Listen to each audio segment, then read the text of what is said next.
Item ಯಾವುದೇ ಇರಲಿ try ಮಾಡಿ ಆಚಿ ಚಿಕನ್ ಮಸಾಲಾ. ಆಚಿ ಚಿಕನ್ ಮಸಾಲಾ. ಎಲ್ಲರೂ ತುಂಬ ತುಂಬ ತುಂಬ ಖುಷಿ ಅನ್ನಿಸ್ತು. ಒಂಥರ ಪೆಪಿ ಸಾಂಗ್ ಅಥವಾ ಎನರ್ಜಿ ಸಾಂಗ್, ಯಾರಾದರೂ ಸರಿ ಕುಣಿಬೇಕು ಅನ್ನೋ ಸಾಂಗು. ಅದಕ್ಕೋಸ್ಕರ ನಾನು ಚೈತನ್ಯಂಗೆ ಹೇಳಿದ್ದು ಕುಣಿಯಪ್ಪ ನೀನು ಅಂತೇಳಿ. ತುಂಬ ಖುಷಿ ಅನ್ನಿಸ್ತು. ಈ ಪಿಕ್ಚರ್ ಪ್ರಾರಂಭ ಆಗೋದಕ್ಕೆ ಮುಂಚೆ ಶ್ರೇಯಸ್ಸು ಮತ್ತು ಶ್ರೀಮತಿ ವಿನೋದ್ ಪ್ರಭಾಕರ್ ಅವರಿಬ್ಬರು ನಮ್ಮ ಮನೆಗೆ ಬಂದಿದ್ದರು. ಅಂದರೆ ಇನ್ನೂ ಮನೆ ನಮ್ಮದು ಫಿನಿಶ್ ಆಗ್ತಾ ಇತ್ತು. ಅಂದರೆ ಕೂತ್ಕೊಳ್ಳೋಕೆ ಕೂಡ ಜಾಗ ಇರಲಿಲ್ಲ. ನಾವು ಏನಾದ್ರು ಚೇರ್ ಕೊಡಬೇಕು ಅಂತಂದರೆ ಇಲ್ಲಪ್ಪ ಕೂಡಿಸೋದು ಅಂತ ಅಲ್ಲಿಗೆ ಬಂದರು. ಅಲ್ಲಿಗೆ ಬಂದು ಈಗ ಇದನ್ನು ಕಥೆನೆಲ್ಲ ಹೇಳಿ ವೇಣು ಅವ್ರಿಗೆ ಮಾಡಬೇಕು ಅಂತೇಳಿ. ಅದಕ್ಕೆ ವೇಣು ಎರಡು ಮುಖ್ಯ ಕಾರಣ ಇತ್ತು. ಒಂದು, ವಿನೋದನ ಜೊತೆ ಫಸ್ಟ್ ಸಿನಿಮಾ ಮಾಡ್ತಿರೋದು ವೇಣು. ಇನ್ನು ಮತ್ತೆ ಚೈತನ್ಯನ ಜೊತೆ ಮತ್ತೆ ಸಿನಿಮಾ ಮಾಡ್ತಿರೋದು. ಯಾಕಂದರೆ ಚೈತನ್ಯ ಒನ್ ಆಫ್ ದಿ ಫೇವ್ರೇಟ್ ಡೈರೆಕ್ಟರ್ಸಲ್ಲಿ ಒಬ್ಬರು ವೇಣುಗೆ.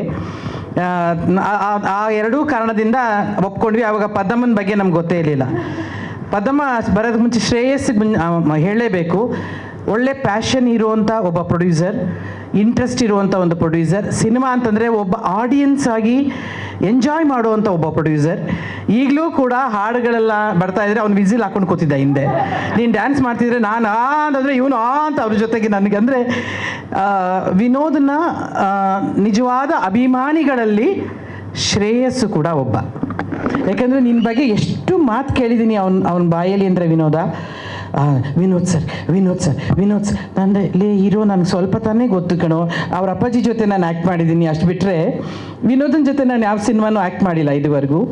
ಬಟ್ ನನಗೆ ವ್ಯಕ್ತಿಗತ ಪರಿಚಯ ಇಲ್ಲ, ಆದರೆ ಆತನ ಬಗ್ಗೆ ನನಗೆ ಗೌರವ ಇದೆ. ಯಾಕಂದರೆ ಒಳ್ಳೆಯ ಆರ್ಟಿಸ್ಟು, ಒಳ್ಳೆಯ ಕಲಾವಿದ, ಒಳ್ಳೆಯ ಮನುಷ್ಯ. ಆದ್ದರಿಂದ ನನಗೆ ಅವನ ಬಗ್ಗೆ ಒಳ್ಳೆಯ ಅಭಿಪ್ರಾಯ ಇದೆ. ಬಟ್ ಇವನಿತ್ರ ನಿನ್ನ ಬಯೋಡೇಟಾ ಕೇಳಿ ಕೇಳಿ ನಾನು ಇನ್ನೂ ಹತ್ತಿರ ಆಗಿಬಿಟ್ಟೆ. ಏನೋ ನನಗೆ ತುಂಬ ಗೊತ್ತು ವಿನೋದ್ ಪ್ರಭಾಕರ್ ಅನ್ನೋ ಥರ ಇದ್ರೆ. ಯಾಕಂದರೆ ಶ್ರೇಷ್ಠ ಸತಿ ಹೇಳಿದ್ದ ನಾನು ನಿನ್ನ ಬಗ್ಗೆ. ಆಮೇಲೆ ಪದ್ಮನ ಬಗ್ಗೆ ಅಂತೂ ತುಂಬ ಖುಷಿ ಅನಿಸುತ್ತೆ. ಪದ್ಮ ಒಂದು ಇನ್ನೋಸೆಂಟ್ ಹೆಣ್ಮಗಳು, ಪದ್ಮಾವತಿ ಜೈರಾಮ್ರವರು. ತುಂಬ ಖುಷಿ ಅನಿಸುತ್ತೆ. ಒಬ್ಬ ಹೆಣ್ಮಗಳು ಯಾವುದಾದ್ರೂ ಒಂದು ಕೆಲಸ ತಗೊಂಡ್ರೆ ಮೊದಲನೇದಾಗಿ ಅವನ ಹೆಂಡತಿ, ಆಕೆ ತುಂಬ ಖುಷಿ ಅನಿಸಿದ್ಲು. ಯಾಕೆಂದರೆ ಅಷ್ಟು ಕಮಿಟ್ಮೆಂಟ್ ಆಗಿ ಬಂದು ಮಾತಾಡಿ. ಆ ಸೆಟ್ಟಲ್ಲೂ ಅಷ್ಟೇ. ನಾನು ಒಂದು ಸತಿ ನಿಮ್ಮ ಶೂಟಿಂಗ್ ಹತ್ರ ಮೈಸೂರಿಗೆ ಬಂದಿದ್ದೆ. ನಮ್ಮ ಮನೆ ಪಕ್ಕದಲ್ಲೇ ನೀವು ಶೂಟಿಂಗ್ ಮಾಡ್ತಿದ್ರಿ ಮೈಸೂರಲ್ಲಿ. ಸೊ ಅದರಿಂದ ಯೂಶ್ವಲಿ ವೇಣು ಸೆಟ್ಟಿಗೆ ನನ್ನ ಕರೆಯಲ್ಲ, ನಾನು ಹೋಗಲ್ಲ. ಯಾಕೆಂದರೆ ನನಗೆ ಸಂಬಂಧ ಇಲ್ದಿರ್ಬೇಕಾದ್ರೆ. ಯಾಕೆಂದರೆ ಅವರು ಸ್ವಲ್ಪ ಕೆಲಸ ಮಾಡ್ತಿರ್ತಾರೆ. ಆಮೇಲೆ ನನ್ನ ಮಾತಾಡ್ಸೋದೇ ಇಲ್ಲ ವೇಣು ಸೆಟ್ಟಿಗೆ ಹೋದರೆ. ಸೊ ಅದರಿಂದ ನಾನು ಹೋಗೋದಿಲ್ಲ. ಬಟ್ ಅಲ್ಲಿ ನಮ್ಮನೆ ಪಕ್ಕದಲ್ಲೇ ಇದ್ದಿದ್ದಕ್ಕೆ ನೀವು ಬನ್ನಿ ಅಂತ ನೀವು ಕರೆದಿದ್ದಕ್ಕೆ ಹೋಗಿ ಬಂದೆ. ಅಲ್ಲಿ ಇವನ ಹೆಂಡತಿ ಎಷ್ಟು ಲವಲವಿಕೆಯಿಂದ ಓಡಾಡ್ಕೊಂಡಿರೋದು. ಆಮೇಲೆ ಅಲ್ಲಿ ನಾನು ಪದ್ಮನ ನೋಡ್ತೀವಿ. ಪದ್ಮಾವತಿಯವರನ್ನು ಪದ್ಮ ಅಂತ ಕರೆದಿದ್ದು ಈ ವೇಣು ಮತ್ತು ಚೈತನ್ಯನೇ ಅನಿಸುತ್ತೆ. ಅಂದರೆ ಒಂದು ತಾಯಿ ಥರ ಅವರನ್ನು ಕರೆದ್ರು. ಬಟ್ ಈಗ ನಿಜವಾಗ್ಲೂ ತಾಯಿ ನೀವು. ಇಡೀ ನಿಮ್ಮ ಟೀಮಿಗೆ ನಿಜವಾಗ್ಲೂ ತಾಯಿ ಸ್ಥಾನದಲ್ಲಿ ನಿಂತು ನೀವು ಆ ಪಿಕ್ಚರ್ನ ನಡೆಸಿದಿರಿ. ತುಂಬ ತುಂಬ ಖುಷಿ ಅನಿಸುತ್ತೆ. ಇದ್ರ ಮಧ್ಯೆ ಒಂದು ಸತಿ ಬಹುಶಃ ಈ ಪಿಕ್ಚರೆಲ್ಲ ಮುಗಿದ ಮೇಲೆ ವೇಣು, ಚೈತನ್ಯ ಮತ್ತು ಪದ್ಮ 3 ಜನ ಬಾಂಬೆಗೆ ಹೋಗ್ತೀರಲ್ಲೇನೋ. ಇದು ಏನೋ ಪೋಸ್ಟ್ ಪ್ರೊಡಕ್ಷನ್ ಕೆಲಸಕ್ಕೆ ಹೋಗ್ತಾರೆ. ವಿನೋದ ನಿನಗೆ ಗೊತ್ತಿಲ್ಲ ಈ ವಿಷಯ. ಏನಾಯಿತು ಅಂತಂದರೆ ವೇಣು ಮತ್ತು ನನಗೆ ಏರ್ಪೋರ್ಟ್ ತಲುಪಿದ ಮೇಲೆ ವೇಣು ಫೋನ್ ಮಾಡ್ತಾನೆ ನನಗೆ. ನಮ್ಮನ್ನು ಸೆಕ್ಯೂರಿಟಿ ಅವರು ಬಿಡ್ತಾ ಇಲ್ಲ ಅಂದರೆ ನಾನು ಏನಮ್ಮ ಅಂತಲೇ ಮಾತಾಡೋದು. ನಮ್ಮ ಯಜಮಾನ ಅಮ್ಮ ಅಂತಲೇ ಮಾತಾಡೋದು. ಅಮ್ಮ ನಮ್ಮನ್ನು ಬಿಡ್ತಾ ಇಲ್ಲ ಒಳಗಡೆ, ನಿನಗೆ ಯಾರಿಗಾದರೂ ಇದ್ದರೆ ನೋಡು, ಪ್ರೋಟೋಕಾಲ್ ಎಲ್ಲ ಇದ್ದರೆ ದಯವಿಟ್ಟು ಹೇಳು ಅಂತಂದರು. ಹೌದಾ, ನಿಮ್ಮನ್ನು ಯಾಕೆ ಬಿಡ್ತಾ ಇಲ್ಲ? ಅದೇ ಬಲರಾಮನ ದಿನದ ಪ್ರೊಡ್ಯೂಸರ್ ಅಂತ ಬಿಡ್ತಾ ಇಲ್ವಾ ಆ ಥರದ ಸಿನಿಮಾ ಅಂತೇಳಿ? ಏನಾದರೂ ಆ ಥರದ್ದು ಏನಾದರೂ ಇದೆಯಾ? ನಿಮ್ಮ 3 ಜನದ ಮೇಲೆ ಅನುಮಾನ ಇದೆಯಾ ಅಂತೆಲ್ಲ ನನಗೆ ಏನೇನೋ ಥಾಟ್ಸ್, ನನಗೆ ಆಲೋಚನೆಗಳು ಏನಿರ್ಬೋದು ಅಂತ. ಸರಿ ಆಯಿತು, ಇವರು ಏನಿರ್ಬೋದು ಅಂತೇಳಿ ಆ ಪ್ರೋಟೋಕಾಲ್ ಅವ್ರಿಗೆಲ್ಲ ನಾವು ಹೇಳೋ ಅಷ್ಟರಲ್ಲಿ ಏನಾಗಿತ್ತು ಅಂತಂದರೆ, ಸತ್ಯ ಏನಾಗಿತ್ತಲ್ಲಿ ಅಂದರೆ ಇವರು ಆಧಾರ್ ಕಾರ್ಡೇ ತಗೊಂಡೋಗಿರಲಿಲ್ಲ. ಅದು ಅವ್ರದ್ದಲ್ಲ, ಬೇರೆಯವ್ರದ್ದು ಇಟ್ಕೊಂಡಿದ್ರಂತೆ. ಮೋಸ್ಟ್ಲಿ ಅವ್ರ ಸೊಸೆಯದೋ ಅವ್ರ ಮಗಂದೋ ಯಾರ್ದೋ ಇಟ್ಕೊಂಡಿರ್ತಾರೆ. ಸೊ ಅವ್ರನ್ನ ಬಿಡ್ತಾ ಇರಲಿಲ್ಲ. ಅದಕ್ಕಿಂತ ಮುಖ್ಯವಾಗಿ ಆ ಟಿಕೆಟ್ನ ಬುಕ್ ಮಾಡಿದವ್ರು ಯಾರು ಅಂತ ನೀನು ಕೇಳಬೇಕು. ಆ ಟಿಕೆಟ್ನ ಬುಕ್ ಮಾಡಿದವರು ಅಂದರೆ ಆನ್ಲೈನಲ್ಲಿ ಬುಕ್ ಮಾಡಿದ್ರೆ ನಮಗೆ ಟ್ರಾವೆಲ್ ಏಜೆಂಟ್ಗಿಂತ ಕಮ್ಮಿ ದುಡ್ಡು. 40 ಆನ್ಲೈನಲ್ಲಿ ಬುಕ್ ಮಾಡಿದ್ರೆ ಕಮ್ಮಿ ದುಡ್ಡಿಗೆ ಸಿಗುತ್ತೆ ನಮಗೆ. ಒಂದು 5,000 ರೂಪಾಯಿ ಟಿಕೆಟ್ ಆನ್ಲೈನಲ್ಲಿ ಬುಕ್ ಮಾಡಿದ್ರೆ ಒಂದು 3,500 ರೂಪಾಯಿ, 3,800 ರೂಪಾಯಿ ಈ ಥರ ಸಿಗುತ್ತೆ. ದುಡ್ಡು ಉಳಿಸ್ಬೋದು ಅಂತ ಹೇಳಿ ನಮ್ಮ ನಿರ್ದೇಶಕರು ಪಾಪ ಕಷ್ಟಪಟ್ಟು ಅವರ ವೆಬ್ಸೈಟಿಂದ ಆನ್ಲೈನಲ್ಲಿ ಬುಕ್ ಮಾಡಿದರು. ಆಮೇಲೆ ನಮ್ಮ ಪ್ರೋಟೋಕಾಲರ್ ಹೋದ್ರು, ಮೇಡಮ್ ಅದೇ ನೋಡಪ್ಪ ಅದೇನೋ ಅವ್ರನ್ನ ಬಿಡ್ತಾ ಇಲ್ವಂತೆ, ಅವ್ರ ಆಧಾರ್ ಕಾರ್ಡ್ ಬೇಕಾದ್ರೆ ಹೆಂಗಾರು ತರಿಸ್ಕೊಂಡ್ಬಿಡ್ತೀವಿ, ಇದರಲ್ಲಿ ವಾಟ್ಸಪ್ಪಲ್ಲಿ ತರಿಸ್ಕೊಳ್ತೀವಿ, ಅದು ಹೆಂಗ ಬಿಡ್ಬೋದು ಮೇಡಮ್, ಅವ್ರು ವಾಟ್ಸಪ್ಪಲ್ಲಿ ತರಿಸ್ಕೊಂಡ್ರು ಬಿಡ್ಬೋದು, ಆದರೆ ಟಿಕೆಟ್ ಇವತ್ತಿಂದಲ್ಲ ಮೇಡಮ್, ಮುಂದಿನ ತಿಂಗಳದು. ಅಷ್ಟು ಅಡ್ವಾನ್ಸ್ ನಮ್ಮ ಡೈರೆಕ್ಟ್ರ್, ಸಾಧ್ಯನೇ ಇಲ್ಲ ರೀ. ಅವನ ಪ್ರಕಾರ ಈ ಸಿನಿಮಾ ರಿಲೀಸ್ ಆಗೋಗಿದೆ. ನಾವೆಲ್ಲ ಸುಮ್ಮನೆ ಅಂದರೆ ಅವನ ಇಮ್ಯಾಜಿನೇಷನಲ್ಲಿ ನಾವು ಹಿಂದೆ ಒಂದು ಪಿಕ್ಚರ್ ಮುಂದಕ್ಕೆ ಹೋಗ್ಬಿಟ್ಟು ನಾವು ಹಿಂದಕ್ಕೆ ನೋಡ್ತಾ ಇರ್ತೀವಲ್ಲ, ಈ ಥರ ಟೈಮ್ ಟ್ರಾವೆಲ್ ಥರ ನಾವು ಹಿಂದೆ ಈ ಥರ ಪೇಜ್ ಮಾಡಿದ್ವಿ, ಪ್ರೆಸ್ ಮೀಟ್ ಮಾಡಿದ್ವಿ. ಆವಾಗ ವಿನೋದ್, ಭೂಷಣ್ ಎಲ್ಲ ಡ್ಯಾನ್ಸ್ ಮಾಡಿದರು, ಆವಾಗ ವಂದಿತಾ ಈ ಥರ ಡ್ಯಾನ್ಸ್ ಮಾಡಿದ್ಲು, ಪೋಸ್ಟ್ರು ಅವಳದೇ ಜಾಸ್ತಿ ಹಾಕಿದ್ರು, ಅದೆಲ್ಲ ಅವನಿಗೆ ಅವಾಗ ಬರ್ತಾ ಇರುತ್ತೆ ಚೈತನ್ಯ. 50 ಡೇಸ್ ಆಗೋಗಿದೆ, 100 ಡೇಸ್ ಶೀಲ್ಡ್ ಕೊಡೋಕ್ಕೆ ನಾನು ಬಂದಿದ್ದೀನಿ. ತುಂಬ ನಿಜವಾಗ್ಲೂ ಹೇಳ್ತೀನಿ, ಇವರು 3 ಜನ, ಪದ್ಮ, ಚೈತನ್ಯ ಹಾಗೂ ವೇಣು ಮತ್ತು ಮಗ ನೀನು, ತೇಜು ಅವಾಗವಾಗ ಇರ್ತಿದ್ದ ಆಫ್ಕೋರ್ಸ್. ಇವರು ಇಷ್ಟೂ ಜನ 3 ಜನ ನನ್ನ ಇಡೀ ಚಿತ್ರವನ್ನು ತಗೊಂಡು ಹೋಗಿದ್ದ ರೀತಿ, ಮತ್ತು ವಿನೋದ್ ಅದರಲ್ಲಿ ತುಂಬ ತುಂಬ ತುಂಬ ಚೆನ್ನಾಗಿ ಮಾಡಿದ್ಯಾ ಮಗ. ಎಷ್ಟು ಸತಿ ಹೇಳಿದ್ದಾರೆ ಅಂದರೆ ವೇಣು ನಿನ್ನ ಬಗ್ಗೆ ಎಷ್ಟು ಚೆನ್ನಾಗಿ ಆ್ಯಕ್ಟ್ ಮಾಡಿದ್ದಾನೆ, ಎಷ್ಟು ಚೆನ್ನಾಗಿ ಕಾಣಿಸ್ತಾನೆ. ಐ ಥಿಂಕ್ ಚೈತನ್ಯಂಗೆ ಅದೊಂದು ಮಾಯಾಜಾಲ ಇದೆ. ನನಗೆ ಭೂಷಣ್ ಅವನಿಗೇನೋ ಕೋಪನೇ ಬಂದಿಲ್ಲ, ಅವನಷ್ಟು ಚೆನ್ನಾಗಿದ್ದ, ಅಷ್ಟು ನಗ್ನಗ್ತಾ ಇದ್ದ ಅಂತ ಸುಳ್ಳು ಹೇಳಿದ್ದು ನೋಡಿ ಭೂಷಣ್ ಬಗ್ಗೆ, ನನಗೆ ಇನ್ನೊಂದು ಭೂಷಣ್ ಬಗ್ಗೆ ಅನುಮಾನ ಬಂದುಬಿಡ್ತು.